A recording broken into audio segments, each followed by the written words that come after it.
صبر کا، شکر کا، قناعت کا، رجوع اللہ کا سبق دیتے ہیں. اصل موضوع ہی ان کا ہے. لیکن اب چونکہ صوفیاء کی جماعت میں وہ لوگ اللہ ماشاءاللہ خال خال رہ گئے، اور پھر یہ کہ بیٹھ گئے تعویذ دھاگے دینے والے، زاغوں کے تصرف میں، عقابوں کے نشے من.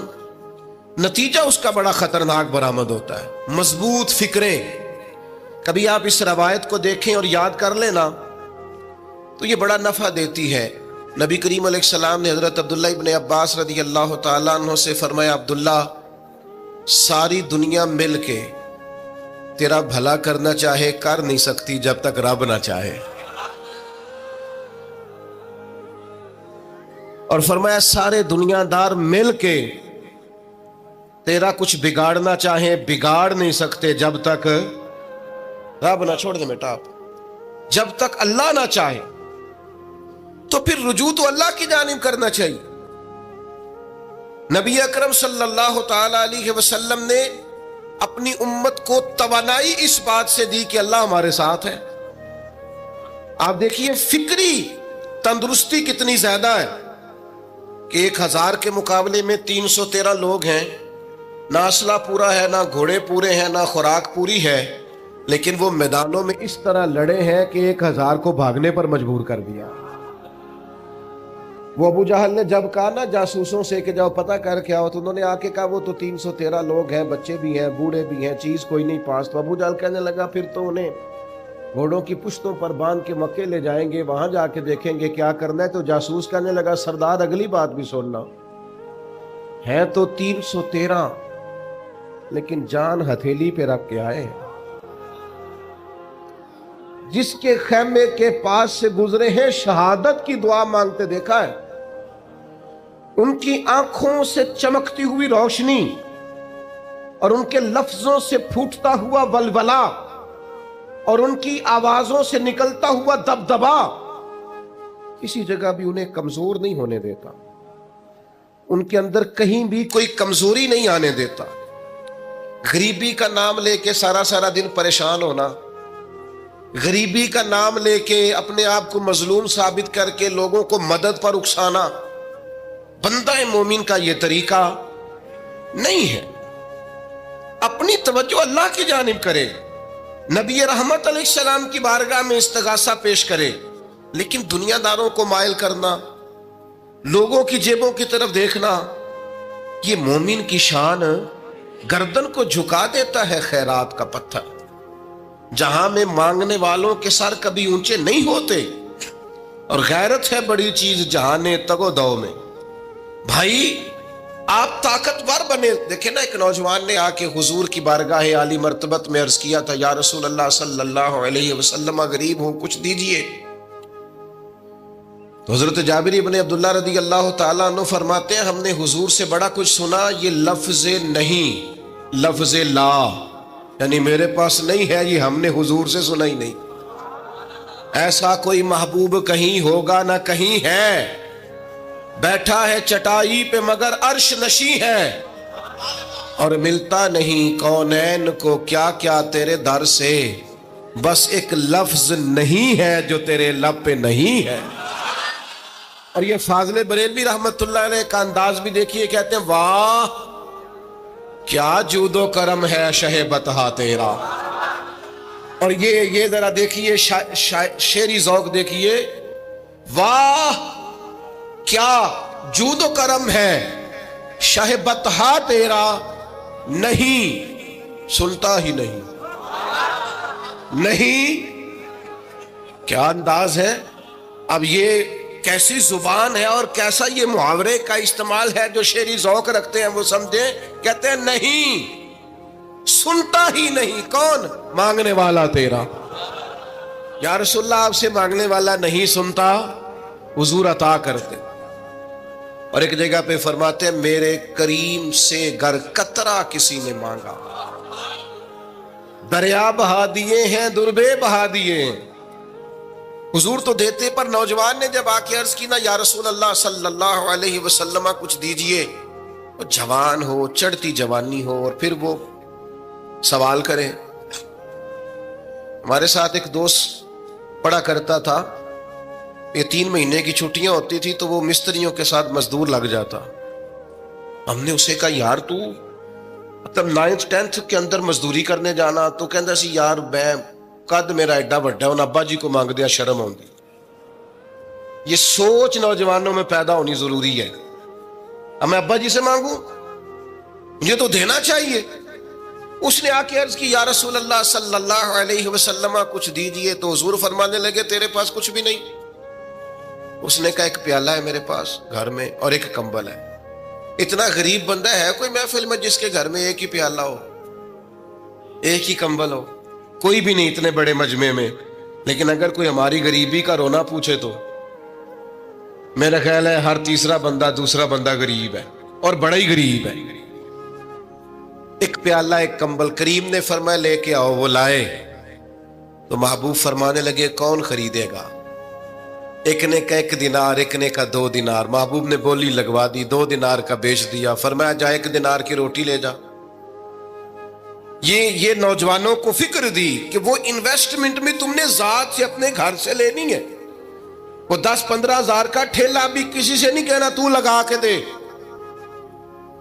جاؤ 1 دینار کا کھانا لے جاؤ, 1 دینار کا کلاڑا خرید کے لاؤ. صحابہ فرماتے ہیں وہ کلاڑا لایا, پر نصیب دیکھو اس کلاڑے میں دستہ نبی کریم نے اپنے دستے مبارک سے لگایا.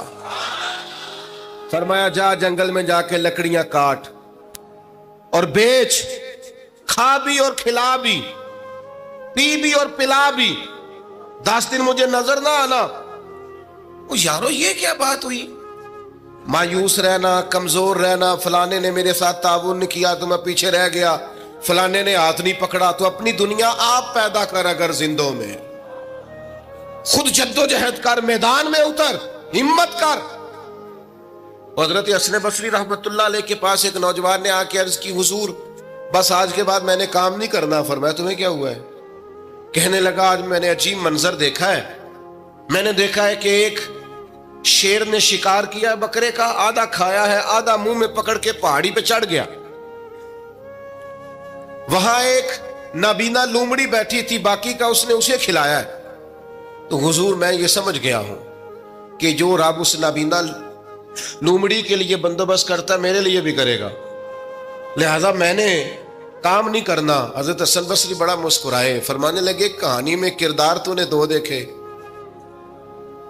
ایک شیر ایک لومڑی. فرمانے لگے کیا بات ہے تیری, تو نے لومڑی بننے کا پروگرام بنایا, شیر بننے کا کیوں نہیں بنایا؟ تو شیر بننا, شکار کر, خود بھی کھا دوسروں کو بھی کھلا. یہ کیا بات ہوئی؟ امت کے جوان فائلیں لیے دفتروں کے چکر لگاتے اور اپنی بغل میں کاغذات لیے امبیسیوں کے پھیرے کاٹتے اور ایجنٹوں سے سوال کرتے کہ مجھے ملک سے باہر جانا ہے, کیا طریقہ ہے؟ یہاں رہ کے بھی محنت ہو سکتی ہے, اپنی مٹی پہ چلنے کا سلیقہ سیکھو. سنگ مرمر پہ چلو گے تو پھسل جاؤ گے. دوستو سنو, میرے کریم نے فرمایا جا لکڑیاں. ایک پیشہ برا ہے میرے بھائیوں, ایک پیشہ, وہ ہے کسی کے آگے ہاتھ پھیلانا. باقی دنیا میں کوئی پیشہ برا جو ٹھیلا لگاتا ہے اور مالٹے بیچتا ہے اور سیب بیچتا ہے, بڑا عزت والا آدمی. یہ شارٹ کٹ چھوڑ دو, دوسروں پہ بھروسہ کرنا چھوڑ دو. وہ شاعر ایک بیٹھا تھا نا, شاعر مجھ سے ناراض نہ ہو جائیں, تو کئی دفعہ وہ شعر و شاعری میں بھی ان کی حالت بڑی خستہ ہو جاتی ہے. جن دنوں لوگ پتلے کپڑے پہنتے ہیں, بعض شاعروں نے ان دنوں میں بھی موٹی چادر لی ہوئی ہوتی ہے. تو ایک جگہ بیچارہ بیٹھا تھا کونے میں, اللہ ماشاءاللہ سب کی بات نہیں, تو حالت ایسی خستہ تھی. ایک بندہ 5 روپے پھینک گیا, تو تھا خوددار, بڑی تکلیف کو اٹھا اپنے پیسے. تو اس نے کہا آپ کی حالت بتا رہی ہے, آپ کو ضرورت ہے. اس نے کہا ضرورت پڑی تو اللہ رسول سے مانگوں گا, تیرے سے کیوں مانگوں گا؟ شعر بڑا قیمتی کہا. اس نے کہا یہ آرزوئے کرم اور میں آپ سے کروں, یہ آرزوئے کرم اور میں آپ سے کروں, یہ بھیک اس کو دیجئے جس کا خدا نہ ہو. میں تو وارث ہے میرے اللہ رسول, میں کو لاوارث ہوں کہ تیرے سے مانگتا پھروں.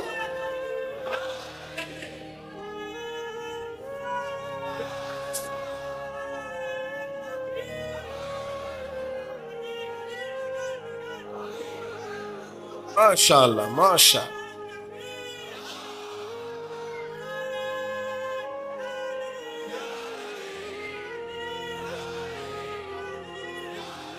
بس ہم سمجھے ہماری قیمت وصول ہو گئی. اگر خودداری پر نوجوان نعرے لگانے لگ گئے تو پھر تو بات بن گئی.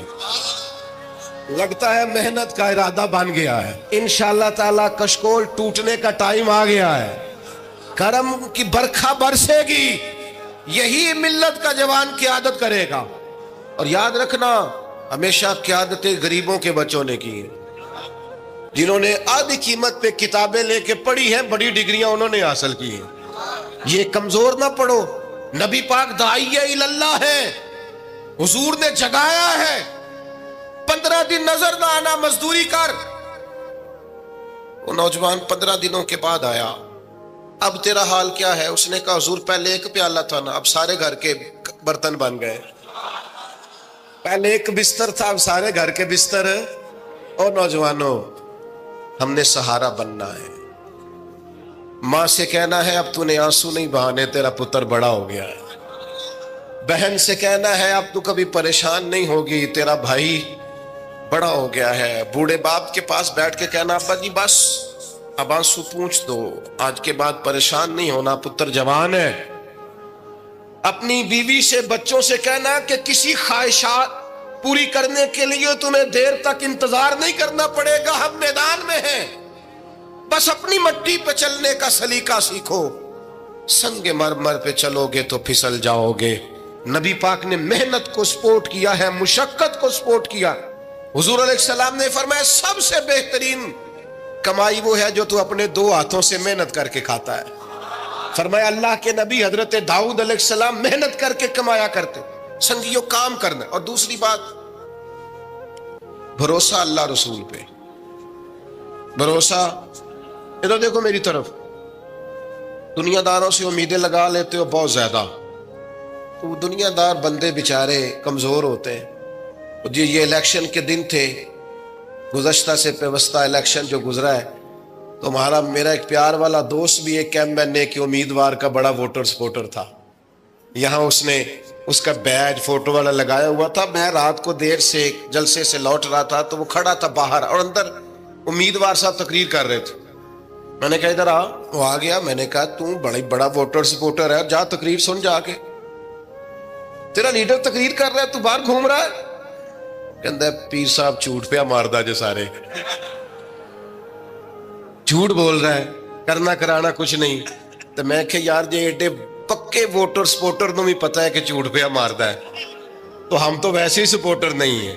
ہم نے تو کی محبت تو سیاست کا چلن چھوڑ دیا. ہم اگر عشق نہ کرتے تو حکومت کرتے.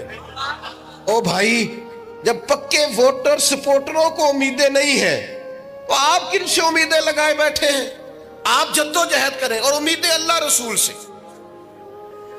نبی پاک علیہ السلام نے فرمایا جو رب پہ بھروسہ کرے گا اللہ کی رحمت اس کی کفایت کرے گی. وَإِن يَتَوَكَّلْ عَلَى اللَّهِ فَهُوَ حَسْبُهُ, وہ اللہ پہ بھروسہ کرے گا اللہ اس کے لیے کافی ہو جائے گا. ادھر دیکھو یار موبائلوں والے دوستوں, بات سنو. گھبراہٹ نہیں, ٹینشن نہیں, انزائٹی نہیں, ڈپریشن نہیں. مومن اور ڈپریشن, مومن اور انزائٹی, مومن اور ٹینشن. او جی مجھے پتہ نہیں مجھے کیا ہو رہا ہے, جی مجھے خوف آتا ہے. آپ کو خوف آتا ہے مومن ہو کے؟ آپ کو یہ کرونا کے دن تھے تو مجھے لے گئے ایک سرکاری ہاسپٹل میں, آپ کچھ یہاں بات کریں, لوگوں کو حوصلہ دیں. تو ایک ڈاکٹر صاحب مجھ سے کہنے لگے جی مجھے نہ تنگ جگہ بڑی گھٹن ہوتی ہے, تو موت سے بڑا ڈر آتا ہے, قبر تو بڑی تنگ ہوتی ہے. میں نے کہا ڈاکٹر صاحب کچھ بھی. کہنے لگے سانس ہی نہیں آتا, چاروں جانب سے بند ہے. تو میں نے کہا بچہ بھی تو ماں کے پیٹ میں سانس لیتا ہے نا. آپ نے تو سبحان اللہ کہا. وہ ڈاکٹر تھے, انہوں نے نہیں کہا. وہ کہنے لگی جو تے اماں لیندی صاحب. ہنستے نہیں جی, باتیں ہنسنے کو نہیں سنا رہا, میں فکری باتیں کر رہا ہوں. کہا وہ تو اماں آکسیجن لیتی ہے تو بچے کو جاتی ہے. تو میں نے کہا چلے ڈاکٹر صاحب وہ جو انڈے سے بچہ نکلتا ہے اس کے تو چاروں جانوں کوئی صورت نہیں ہوتی سانس کی. تو مجھے کہنے لگے آپ کہنا کیا چاہتے ہیں؟ میں نے کہا میں یہ کہنا چاہتا ہوں قبر کی 2 حالتیں ہیں. قبر دوزخ کے گڑھوں میں سے گڑھا بھی ہے, اور جنت کے باغوں میں سے باغ بھی ہے.